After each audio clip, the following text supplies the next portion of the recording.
honestly.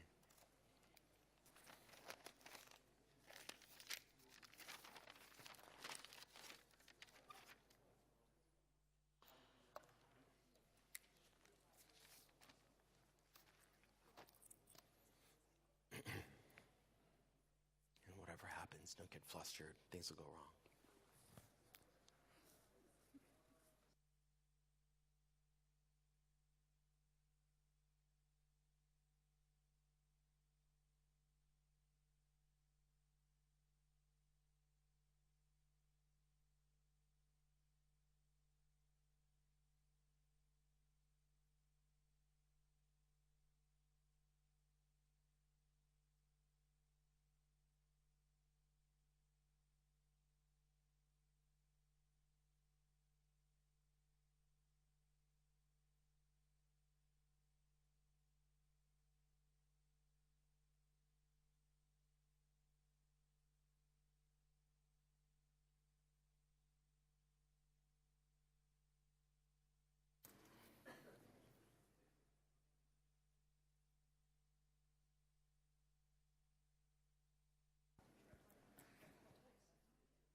Thank you all so much for joining us.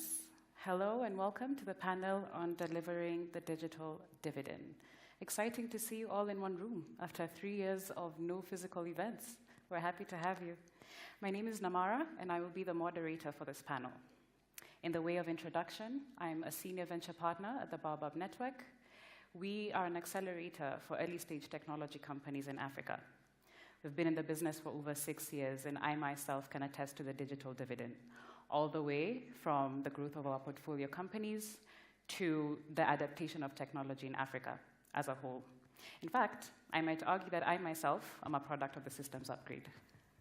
Over the last 30 years, we have seen amazing digital advancements, all the way from the first iPhone, if you can believe it, to blockchain, NFTs, and VR today. In the last 3 years alone, experts estimate that we have had a quantum leap in the digital transformation agenda of over 7 to 10 years.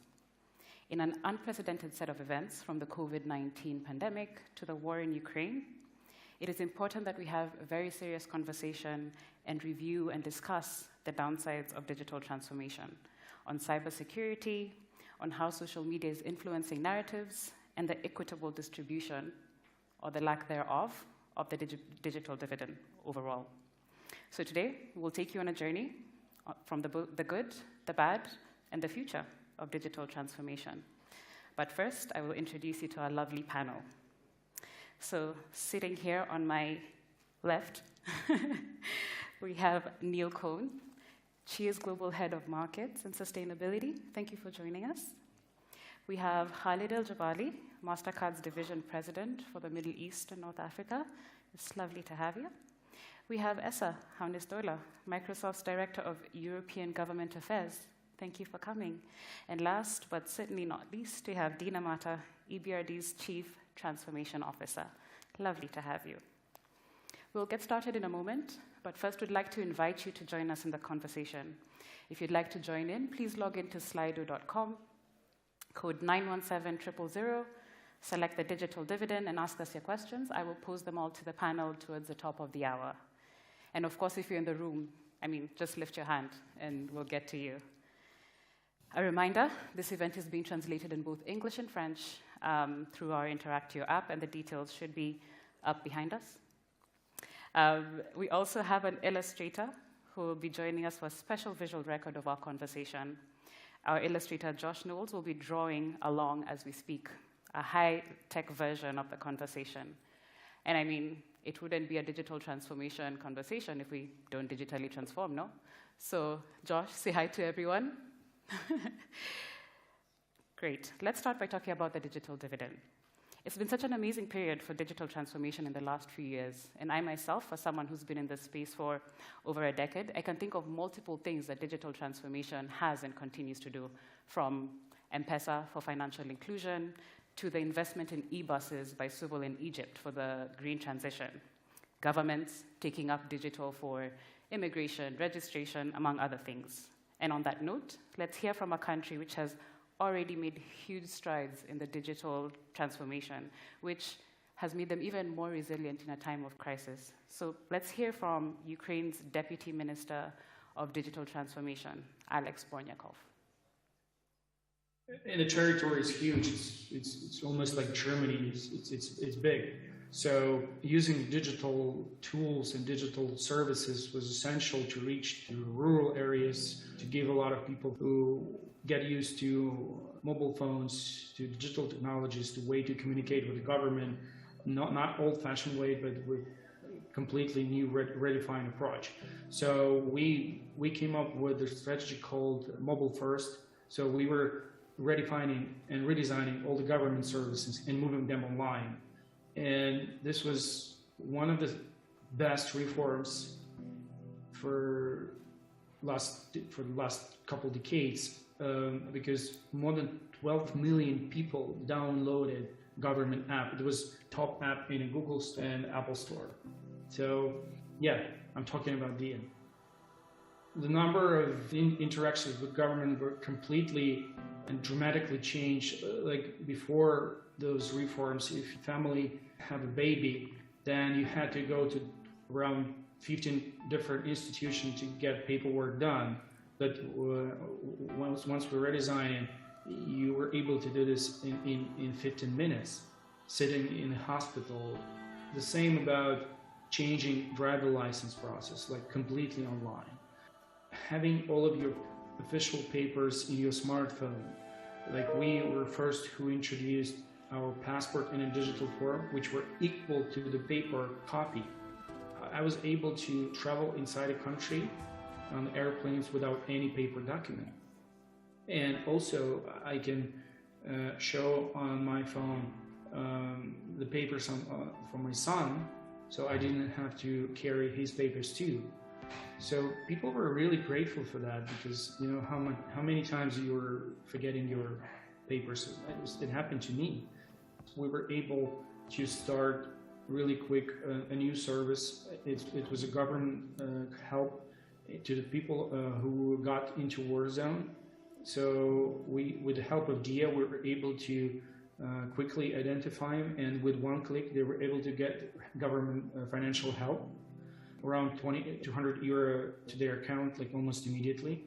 Also, there's another example that we created a special tool to report Russian troops with their identification through DIA, because we trust, we know who owns DIA. It's our citizens. So you use this bot to report these Russian troops and help Ukrainian army.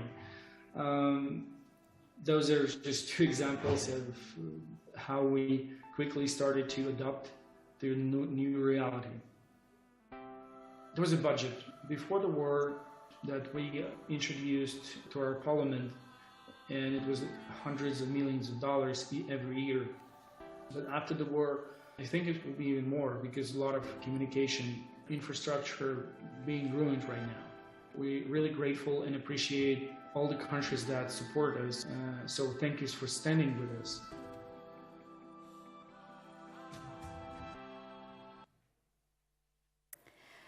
I mean, regardless of how many times I see that video, I am always amazed. But let's go to our panelists.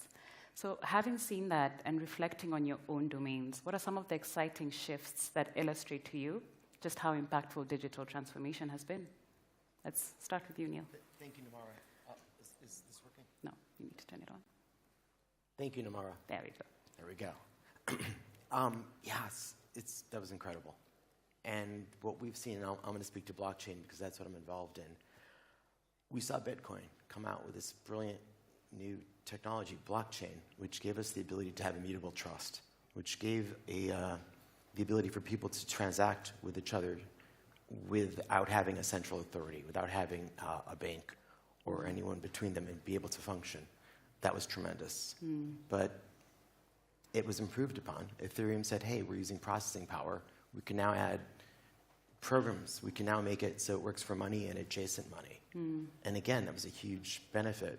But much of it has been used initially for some illicit activity. There was quite a lot of anonymous, the ability to do things that were incorrect. What we're seeing now is the next generation coming through. We're just in the very, very beginning. And Chia was created to take what was great about a consensus mechanism, the ability to have parties that can transact with immutable trust, but now with the ability to be auditable, the ability to work with the authorities, the ability to truly bring not a concentration of wealth, but inclusive prosperity. And that's what we're going to see as this gets developed. It's just coming out now. Hopefully we'll speak about some of the opportunities that we're building. But that's Absolutely. What we see. Amazing. Amazing. Let's hear from you, Khalid. Sure. Look, I mean, I think the shift that we've personally seen, certainly over the last 3-4 years, is less so much a shift in technology and capability, because those have been there, but I think it's a mindset shift. A mindset shift from governments, policymakers, regulators, ministerial level, and a renewed and maybe dialed up belief in the power of partnership in terms of public-private partnership and how that can drive digitalization at a much faster pace, but also in a way that helps them, governments, countries, and policymakers, meet the needs of the citizens and meet the objectives and the goals and aspirations of that country.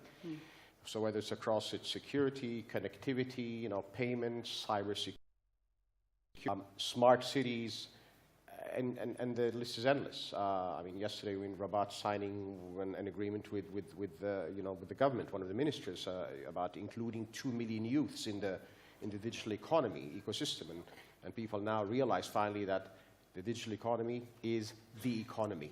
There was a day when there was an economy and a digital economy. It is now converged, and unless you're in the digital space, then it becomes an issue. So for us, it's been a mindset shift, whereby while previously we really had to exert a lot of effort to evangelize the value that can be created through these partnerships and through technology, it's much easier now because our partners come knocking at our doors with a strong belief of what we can do together. So that for us is the most important thing, that mindset shift. Amazing.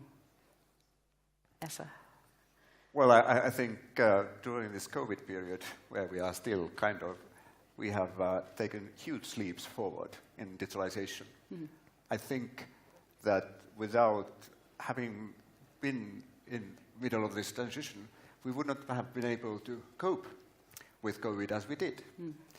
And obviously different countries have had a little bit different starting points, but nevertheless now the understanding how important not only the digital transition, but also the twin transition, i.e. the sustainability as part of it, are.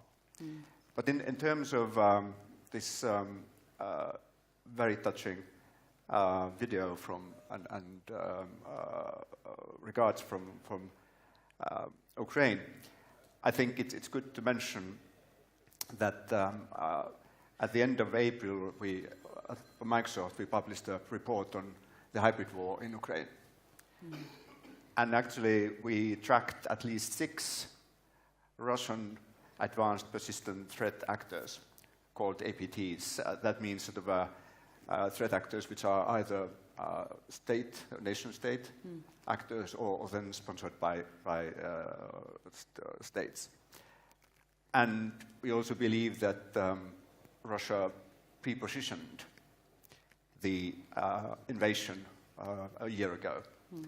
And there are sort of various sort of cyber operations they conducted, weakening and infiltrating the various Ukrainian systems.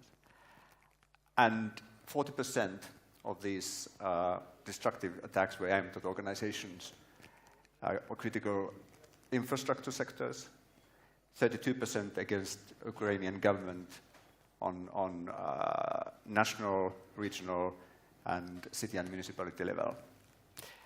And all this actually highlights 3 points. The need for actors like Microsoft to continue information sharing of this sort of activity. And obviously, the second point, it emphasizes the importance of cybersecurity overall in terms of digital transformation. It is a crucial part of that process, because otherwise we are sort of exposed to undesirable activities.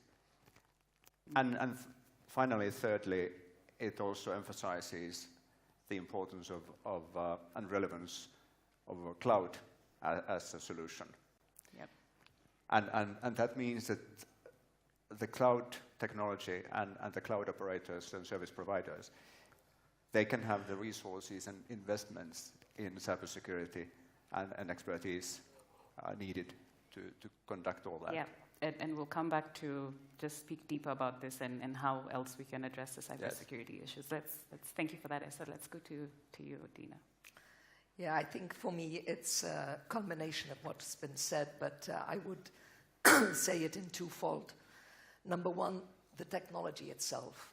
It's moved from being in the hands of the few to the hands of the many. It's put people in the driving seat, and whether it's at an individual level, at a firm level, at a society level or government level, and that's a massive shift, accelerated by COVID, of course, but nevertheless, that's a really big shift. And because of that, we also see services now being driven by the end user, and not so much by the large corporations or governments, not in all cases, but we have started that journey. And I think these are the two things that really stand out for me. Yeah, amazing.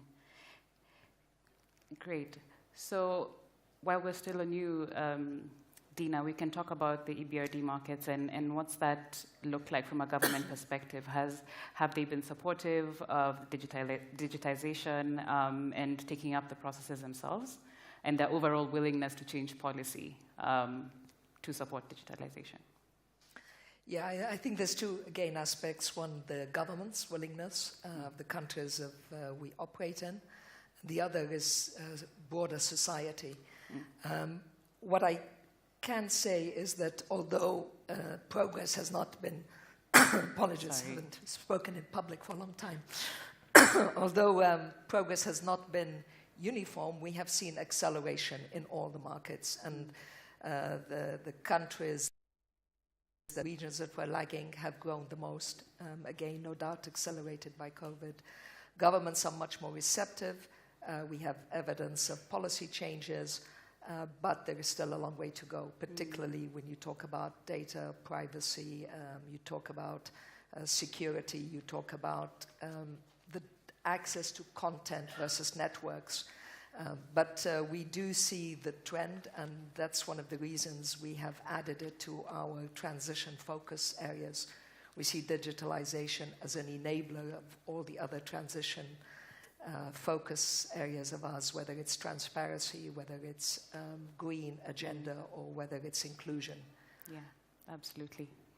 Thank you for that. Just on the topic of security, maybe we can come back to you, Essa, and you can share with us, in the age of rising cyber attacks and disinformation online, what role does digital technology play, both positively and negatively?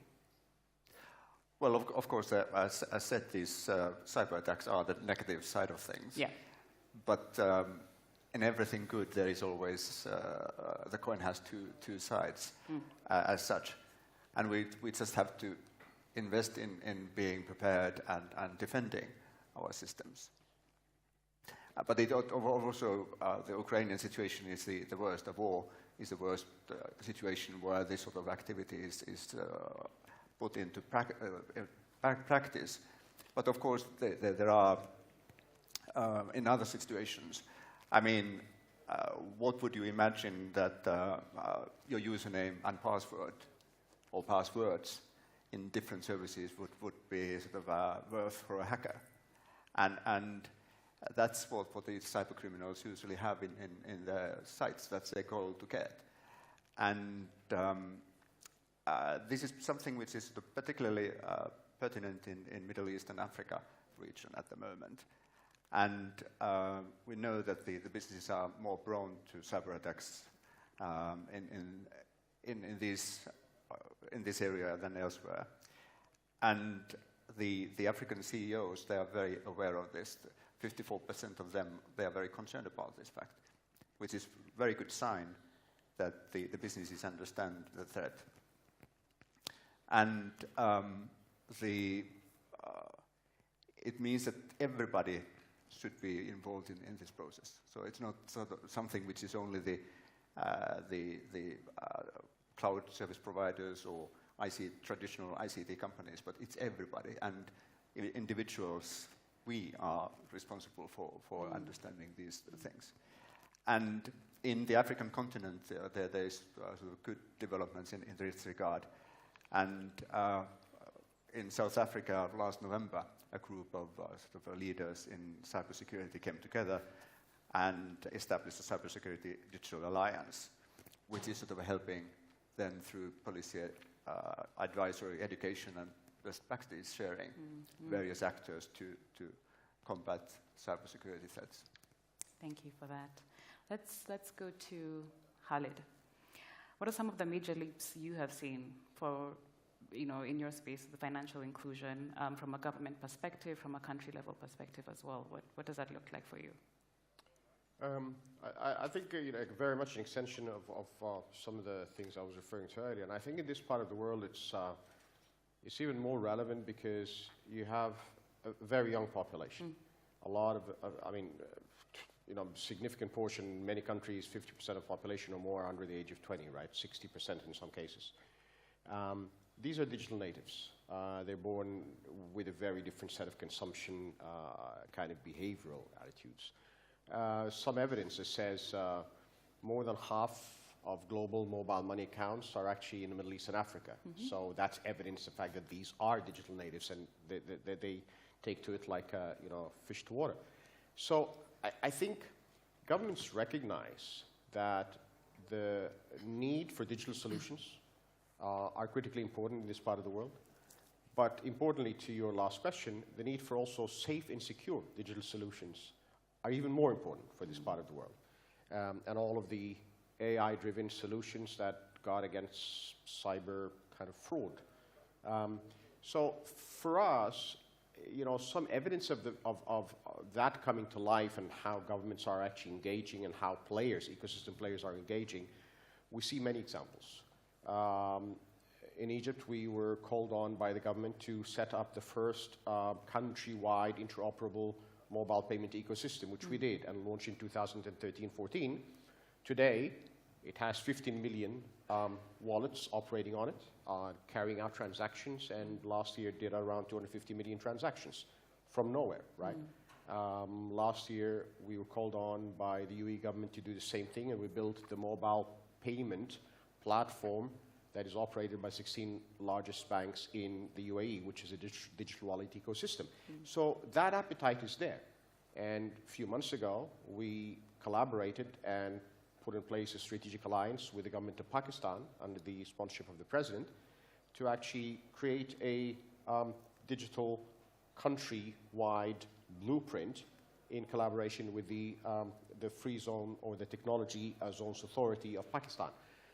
So we're seeing many examples at a much faster and more accelerated pace, as I said, driven by governments, again, that are based on belief and conviction of that this is not a luxury anymore.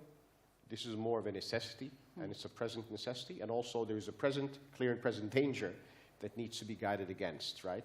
And that's maybe the last thing I'll close on. Just to give some maybe anchor points of the importance of this. I mean, the estimates today are that by 2025, the cost of cyber fraud and cyber crime is going to be around 10 trillion globally. it's not a joke anymore, right? So if you are really going to play effectively in the digital ecosystem, in the digital space, there are two sides to that coin which you need to guard against at the same time, right? Absolutely. Thank you so much for that. Sure. Let's come to you, Neil, and talk about the climate for a bit. So CHIA recently partnered with the World Bank to build the climate warehouse as a bottom-up approach for 196 governments to achieve the joint ambition of the Paris Agreement. That's huge. Could you talk us through what that means and why CHIA's approach is what's needed for this space? Thank you. Yeah, it was amazing. And I think it's actually one of the first real-world use cases for blockchain that was necessary, and proud to have been part of it. Paris Agreement, unlike the Kyoto Protocol, which is the predecessor agreement to it, was decentralized. Kyoto was done. It was top-down from the UNFCCC. It had an international transaction log that ran all of the transactions and all of the transfers. When Paris was negotiated, it was negotiated that every country had its own national designated contribution. Every country, there were no passengers. Every country is part of the Paris Agreement. Every country has a commitment, and every country has its own autonomy and how it fulfills that. So you need a system that enables each country to still have the ownership of what they do and how they do it, how they achieve their commitments, but yet keep this immutable trust and keep the security that we need. So blockchain was the obvious way, but the issues that we had, of course, Bitcoin doesn't have the ability to be programmed and to work that way. Ethereum had been put forward, but it was based on proof of work. Proof of work is huge amounts of energy. It was meant to be one CPU, one vote to decide which was the correct chain, but where it became was just massive amounts of energy usage and these special chips that were created just for that. So we needed to find a different way. The path that was created was called proof of space and time, which enables all of the processing that had been done for Bitcoin to be done only once. So instead of having hundreds of power plants to get that one light bulb, that one hash that was going to be the next verification, all of the verification is done once, the processing is done once, and then it's stored on hundreds of thousands of computers around the world. So in Africa and all over the world, you'll have anyone with a 15-year-old laptop could be a validator for CHIA and is a validator for CHIA. Amazing. And earning by being able to be part of that network. And that is able to drive the most decentralized and secure system, which is enabling the Paris Agreement to be accomplished with this infrastructure that was built that is truly sustainable, is inclusive, and I think this is, to us, we believe this is the beginning of a true decentralized financial system. It's starting with climate because that's the pain point, but where this goes, it's really, this is the future. Amazing. Thank you so much for that. A final question before we move to the next thing. I'll pose it to you, Dina. As part of the overarching theme for the panel, which is a systems upgrade, what type of preemptive measures can we utilize? I mean, we've talked about the downsides, we've talked about all of this. So what type of preemptive measures do you think we can use to defend against the downside? We have just about a minute, so I'll let you tell us. I'll keep it very quick. For me, there are four things. First one is skills and education. Second one is legal and regulatory frameworks. Third one is collaboration between big players and governments. I think you already mentioned it. We need that exchange of information. And fourthly is tools and the technology to enable the decentralization we talked about. Without these tools, whether they're cybersecurity or otherwise, I think those are four ways that are very practical that enable us to protect against the downside and reap the huge benefits that we haven't talked about, but which are definitely there. Yeah, absolutely. Thank you for that. So speaking about the systems upgrade, let's take a look at what our illustrator has done so far. So Josh, let's see what we have so far on the record of our conversation, talking of the systems upgrade and the key things that spring out of it. Yeah, I see themes around inclusivity, which we've talked about, proof of space and time, which is amazing that you were able to pull that out from Neil's conversation. The impact of digital, and I think we've talked about that quite a bit. Exciting to see the two sides of the coin, and I think we're just about to dig in deeper to talk about how to mitigate that, what does the future look like. Yeah, This is exciting. Thank you so much, Josh. I honestly thought that I would just see butterflies and trees, so I'm glad that I was able to pick out some themes. Great. Right, so we have the EBRD implemented strategies around delivering the digital dividend and the systems upgrade as a core strategy. And we would like to take a look at how and what they've been doing. And so we should be seeing a video pop up on our screens shortly. Okay, so we have a new digital approach. There's so many different aspects to it. How do you think we can best summarize We it? don't have it So on the how main about screen. we come up with a list of key things we want people to know Just about? 1 second, digital. Okay, so first you need to know that the EBRD digital approach exists. It outlines our plans for the bank to get involved with a load of digital projects in our countries of operations. Anything from actually rolling out internet right through to establishing new cashless payment methods. This is what worldwide internet usage looks like.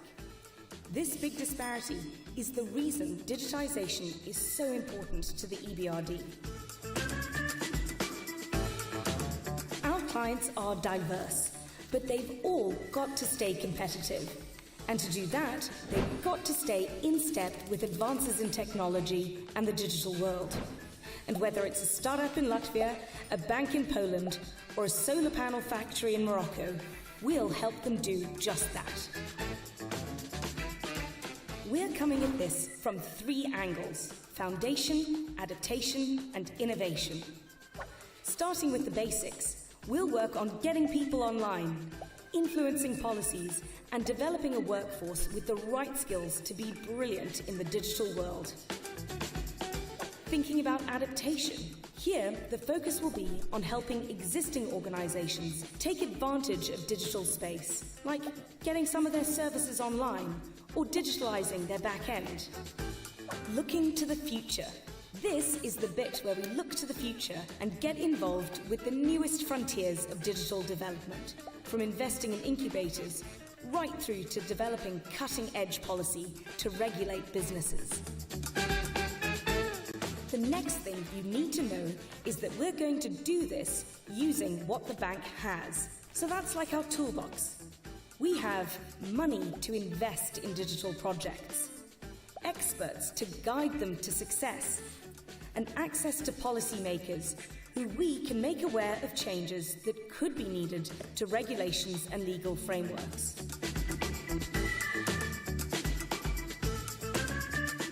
Here are some examples of how. By modernizing and digitalizing the electric networks of Armenia, we're basically enabling the company to increase the penetration of green sources of power, particularly renewables like solar and wind.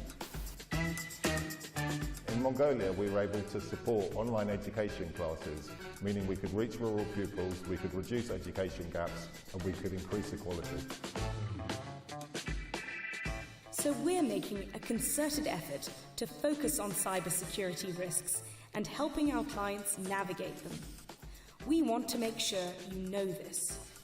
This means more cyber assessments and capacity building programs to help clients cope. We're definitely not doing this alone. Definitely not doing this all alone. We're working with other banks, technical experts in the field, and of course, digital companies.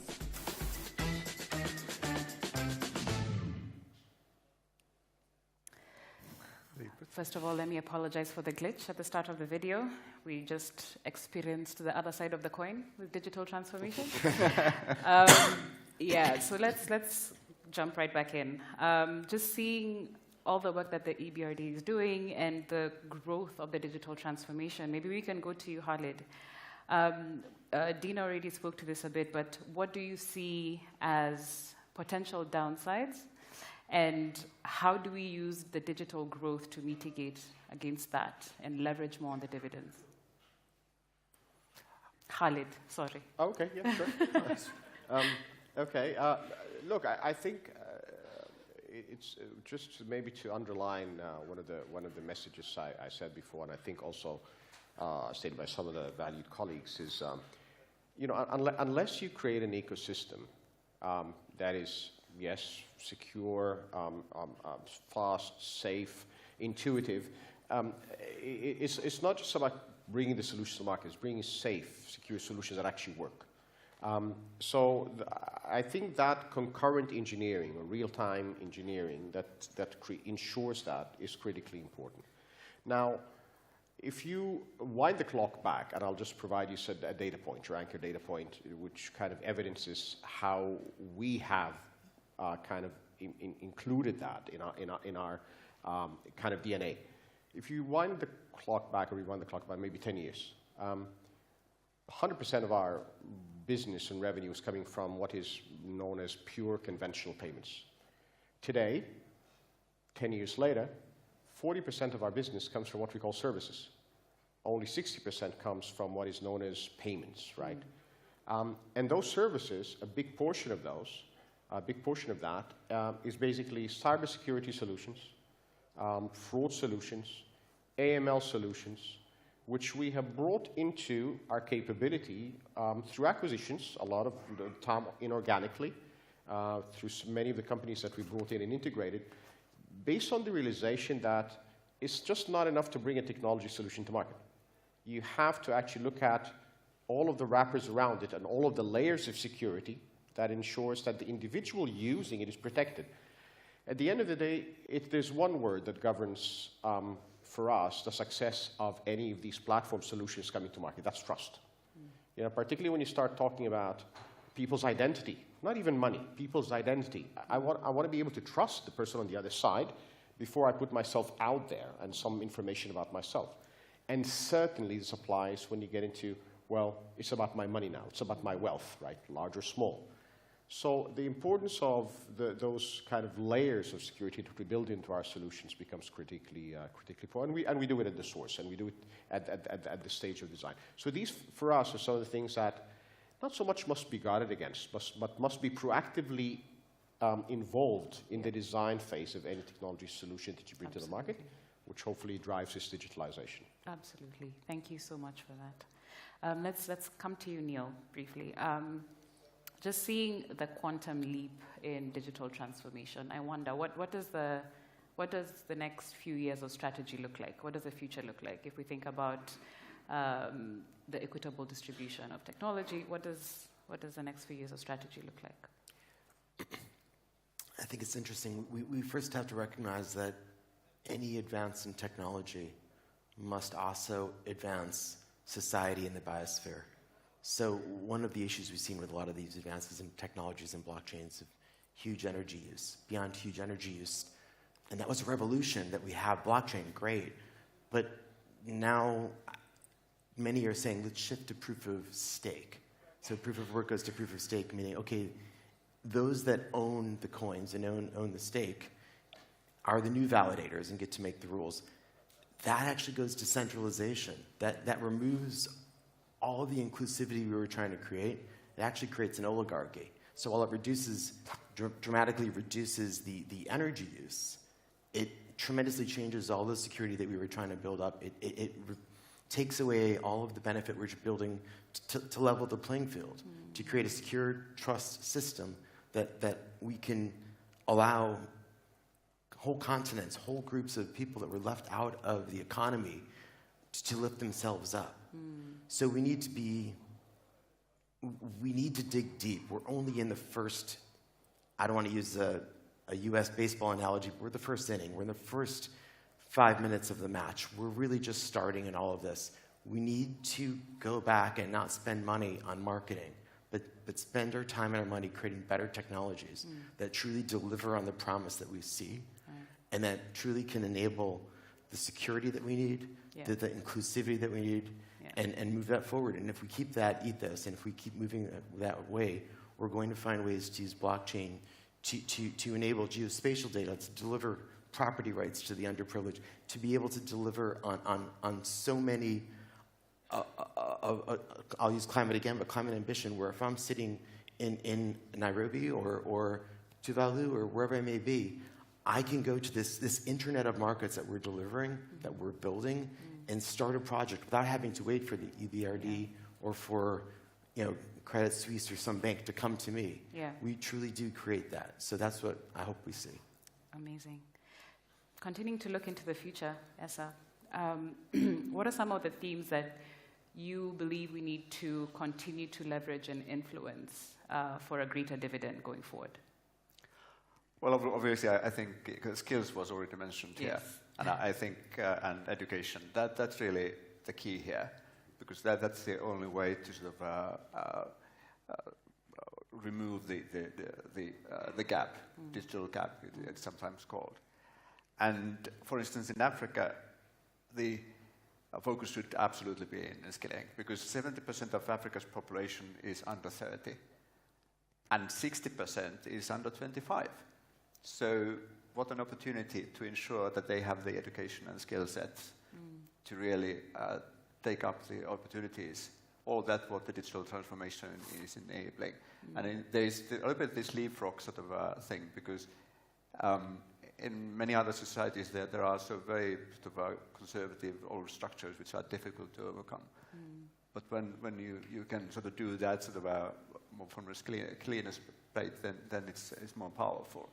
And of course that means that there will be then opportunities for growth and obviously jobs for young people. That is very important. And then of course this relates to also to issues like democracy and sort of inclusion. Inclusion was also mentioned here. And that should be understood in the broadest possible way, that everybody is included, everybody has the access to sort of get their skills. And that's sort of something what for instance, Microsoft, we are working with various partners in Africa, be then some of the sort of financial institutions, or then with the governments. And these private-public partnerships, they are definitely the key here. How to sort of enable people to have the opportunities to improve their skill sets, and then start potentially their own business, or otherwise find another job. Yeah, amazing. Thank you for that. Let's come to you, Dina. It would be lovely to hear what we have from the EBRD going forward. What should we expect from you in terms of the future? What plans do you have? I think the video gives a clear idea on the direction we're going. But just to give that a bit of flavor, we're creating something called the Digital Hub and Digital Toolkit, so that varies from real solutions, cybersecurity solutions, but also online training, also help and advisory services in policy and governments. I think, there is, we talked about the 3 levels: foundation, adaptation, and innovation. What we've discussed is innovation, which is really important. But we often forget about the adaptation side. And I think that's where our focus needs to be, not just in the countries of operation, but also inside our own company. So I have to put my hand up and say that the big focus area will be doing what we say we want to do inside, because digital shows no boundaries between internal and external.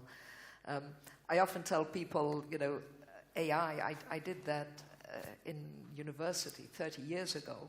And we're still talking about it as if it's because we haven't focused enough on adaptation, and that's the skills and the infrastructure to do with that. Definitely we need innovation, but I think our focus is going to be adaptation. Amazing. Okay. So we're drawing close to the end of the panel, and we'll take questions from our audience and from Slido. But before then, maybe one more question for each of you. In the grand scheme of things, what part do we play individually and from our roles in your different domains for the future of the systems upgrade? So individual perspective and from your roles, what does that look like? Oh, sorry, let's start with Neil. Oh, sorry. I thought it was assumed. Let's start with Neil. Of course. Yeah, it's a broad question. I'd say as a father with 3 young kids, being part of this new digital generation, I hope, and I know that, I'll tell you at GEO we're doing this, but to deliver the tools that enable this digital society that's growing up to work with the authorities in a way that is for good, giving them the boundaries giving them the ability to have digital identities, right? The way to start to earn that and work within the society in a successful way, and to make sure that the technologies are built to serve the purpose, and that we're not just finding new fun things to do with a cool toy, which is what I've seen a lot of what's happened now. We have a lot of real needs. We are going through some challenging global issues right now, climate change, wars. These are great solutions when built to be applied correctly and built within the needs of again, society and the biosphere. So that's what I'd like to help deliver on for our future. Amazing. Excited to see you do it. Let's go to you, Khalid.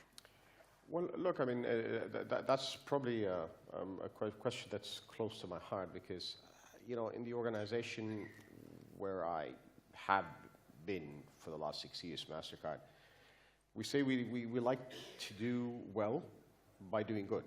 Doing well really is more of the commercial aspects. We are, a for-profit organization at the end of the day. But we don't say doing well and doing good, because that's almost charitable giving and doing, we say doing well by doing good, right? So we like to believe we have a higher purpose, and we like to bring it to life every day we do business.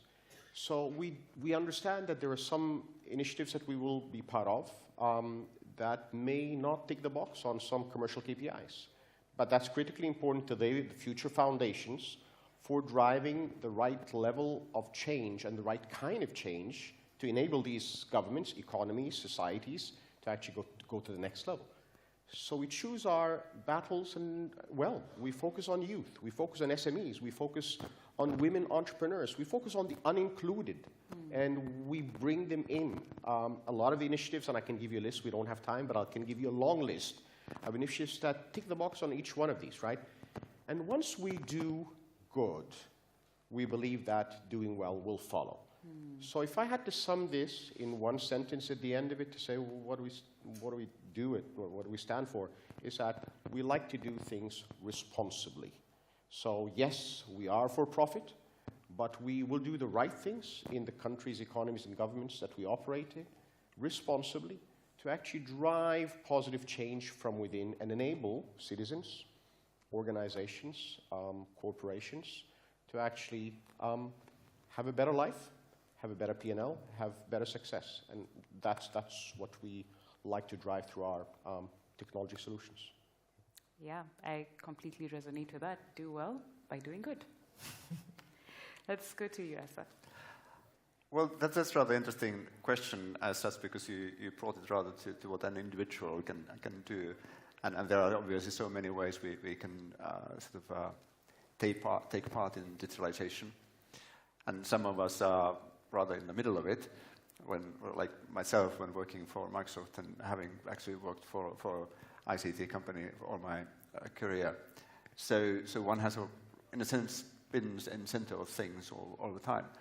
But what I find very important is that the companies, they take responsibility and ensure that this, and it gets a bit to the inclusion, but also otherwise also this enablement, and giving people, everybody, the opportunity, regardless one's sort of circumstances, background, and all of that, to do their best in this environment. And that's why the inclusion, accessibility, these issues are extremely important. And I mentioned COVID-19 in the beginning, and I think that has also shown how important it is that we ensure that everybody is included. Because otherwise, in crisis situation, probably crises are a situation where these things come very visible. So we really have to work to include everybody, and everybody can sort of, do the best during a crisis situation, for instance. Yeah, absolutely. Inclusion is extremely important. Let's go to you, Dina. 2 words. I think transparency, because digitalization makes things transparent, and accessibility, because it recognizes no borders, no entities. And if we focus on that, then that will help societies improve, bring real value to real people. That's my personal mission, and fortunately shared by the company I work with. Yeah, bring real value to real people. I actually see a question here that I should have probably asked you initially, Dina, but someone asks, what's the EBRD's plan to include the private sector in their digital transformation? And I think, I think we've covered much of this, but I would probably like to sort of close by saying, actually, it's really important that all parts of society play a role, individuals, firms, governments, partners. And I think we focus on some of the downsides, but I think we mustn't forget the massive dividend that digitalization has already brought us and will continue to bring us if we work together responsibly. I think we all have a part to do in that. And that's Excellent. What we will be focusing on. Yeah, that's amazing. All right, time for us to take your questions. So are there any questions from the audience? I am happy for you to put up your hand. As a reminder to everyone, if you'd like or prefer to drop your questions on slido.com, put in the code 917-000 and then select the digital dividend, and we will pose the questions to the panel. Anyone in the room? All right, I will jump in. Oh, let's start with the gentleman right there.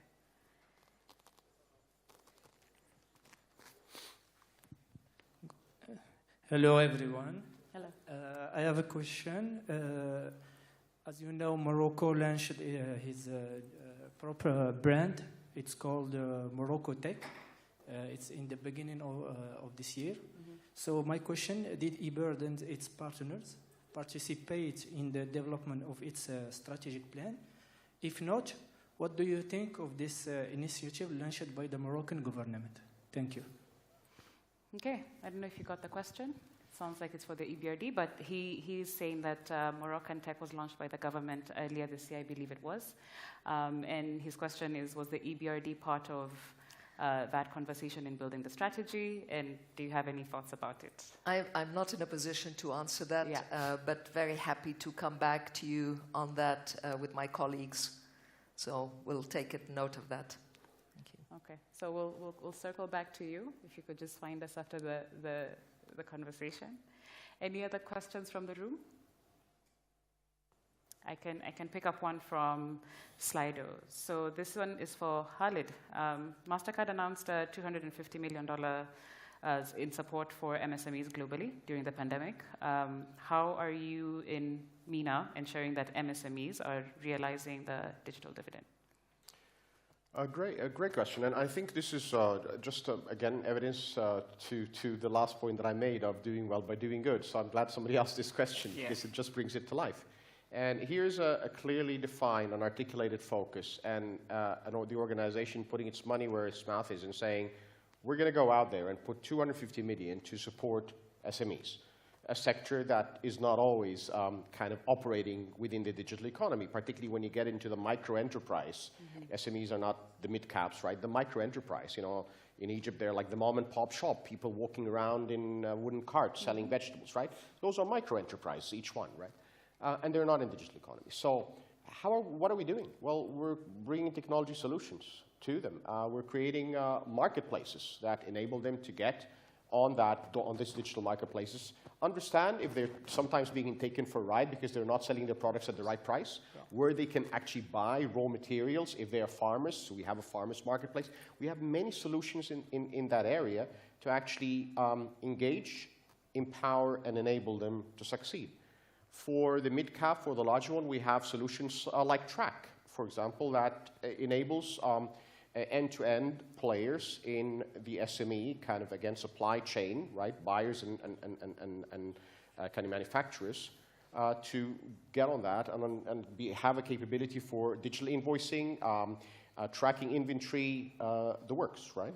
Mm-hmm. We've got a solution called Simplify, which enables somebody who's not even able to sell their products digitally to get onto that digital ecosystem quickly, send you a link that you can pay for their products and get it delivered to your doorstep, as long as they, of course, tie up with the supply chain delivery. but those are some of our solutions that we'll bring to the market that actually enable and bring all of this to life. Now, 250 million is only one of the things we're doing, right? We've already made a pledge to bring 1 billion people into the digital economy over the next few years, right? Out of which we said 50 million of these will be SMEs, and out of these, 25 million of these will be women entrepreneurs. So the pledges that we're making, are very much under that same umbrella of doing well by doing good, and the 250 million is just yet another example of how we're actually walking the talk, as they would say. Amazing. Thank you for that. I will pose this one to Essa. What can governments do in policy to enable digital transformation and the free flow of data? Yes, well, free flow of data is one of my favorite topics, I'm afraid. That's why I asked you. That's something, because one thing what I've been involved in a lot is trade policy, obviously. And our trading systems are a bit antiquated in many ways, and free flow of data is one of those issues which are so fundamental for digitalization. Without that, you can't really speak about digitalization. It is understandable that there are restrictions to free flow of data. Even though we call it free, it doesn't. If we talk about free trade, it's not either as such really free as such. But it's regulated. It is governed well, and many of you, I'm sure you know that this has been an issue between the US and European relationship, and now the matter is sorted out. But of course, this is also elsewhere. And for instance, Africa is Africa's biggest partner in data flows is Europe. Yeah. So obviously, this is something what should be sorted out. And one sort of good development to perhaps help this is that also African digital single market has been sort of founded, and it should be operational soon. So then there would be 2 digital single markets to cooperate. Yeah. And that would be a tremendous sort of a benefit. And obviously that would set up as an example for globally how to regulate these things. Yeah. But it is difficult. We also have to ensure that privacy is taken care of in this context. Yeah, absolutely. Thank you for that. Last question, very quickly. To you, Neil. What are some of the difficulties for adaptation, especially in third world countries, for technology? I think it's what's going to be difficult is to go back and fix some of the technologies that have come out that have actually not been beneficial. An example, I mean, I'll go to Chia and what we've done, but being based on proof of space and time. So actually taking all these hashes and saying store them on hard drives. So, Bitcoin has 60,000 validators. We have 200,000 plus. There was a fear at one point, because it was so profitable to be a validator, that everybody was going to go out and buy hard drives. And all of a sudden, we were trading this energy for e-waste. And at that point, I was really I invested in Chia because I thought it was amazing. But how do we fix that? So we went to William McDonough, who's really the godfather of circular economy, and we went to Microsoft, and we went to Amazon, and we said, okay, you store all of this data. Yeah. You're using over 70% of all the hard drives. What happens to them? And they're like, well, regretfully, in 3 years, we shred them because they become non-data durable. Frankly, the slot that held the 6 terabyte drive now holds a 12 terabyte drive. Right. And the regulation said you must shred these because there's data security risk. So we're like, this can't be. They're like, we agree. We wish we could get our clients to agree. So sometimes you have to go back, and we had to create an initiative, Circular Drive Initiative. Microsoft joined. Yeah. Now we have Western Digital, Seagate, all of the drive manufacturers, and we're changing the whole industry. It had nothing to do with Chia. Yeah. But when you see that what you're creating could damage some other part of the system, it's such a delicate balance that you have to go in and do the right thing. And what can we do to take a challenge and make that into a positive? Now we've changed the rules in the US about data destruction. It can be done electronically. We have commitments for refurbishing. And we're taking these drives, we're bringing them to Africa. If you go to sdg.org, we're creating the digital infrastructure needed in countries with UNDESA and with Esri to change that system. Yeah. And so the reason is because it's the right thing. Yeah. Ultimately, by bringing the right thing, looking at all of the externalities, we will get a better system. But it really takes, when you make a mistake, go back to square one and fix it. Because if it's not good for some point, that needs to be fixed. Thank you so much for that, Neil. That's amazing. As we come to the end of the panel, let's take a look at what Josh has for us. Ooh, okay. Lots more. Okay, so we have, looking at cybercrime by 2025, I see he's plugged in some of the data that we've talked about. My takeaway for today, which is do well by doing good, I love that. And governments recognizing the cultural and generational shift towards digital, I think that's also essential. I talked about the inclusivity. We've looked deeply into adaptation, and of course, there's a lot more conversation we could have, and innovation. I guess, so up there we have leapfrogging outdated structures, which you just mentioned right now, and the trust that we need to build. This is really exciting. Josh should send this to us. Great. I think now we have our final question for the judges. And I think it's really just your takeout. Just a minute and tell us what you're looking forward to. We talked about what you want to influence over the next few years. Yeah, I hear 10 seconds, not a minute. I think it's all about how do we do decentralization correctly? Yeah. How do we make sure that it's done in sync with the authorities in a way that truly is inclusive and uplifts people? How do we create this internet of markets so that we have anyone anywhere in the world able to create a project and have ambition and have the tools? Like what happened when we had eBay or Etsy to the farmer that was creating some great product with no market? Yeah. Now we have opened up the world. Yeah. How do we use blockchain and technology and digitization to bring this together to make the world smaller and more functional? Thank you. We have 0 seconds left, so I'll let you, Dina, give us your final thoughts. What are you looking forward to? What are you looking forward to influencing? Making what we discussed available and affordable. Amen. Amazing. I will say no more. Thank you so much for joining us. Amazing panel. There should be a QR code if you'd love to learn more about the EBRD digital approach online. Yes, thank you all for joining us, and thank you, panelists. It was a lovely discussion. Pleasure.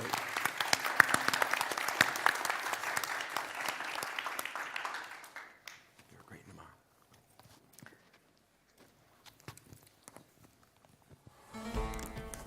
Congrats.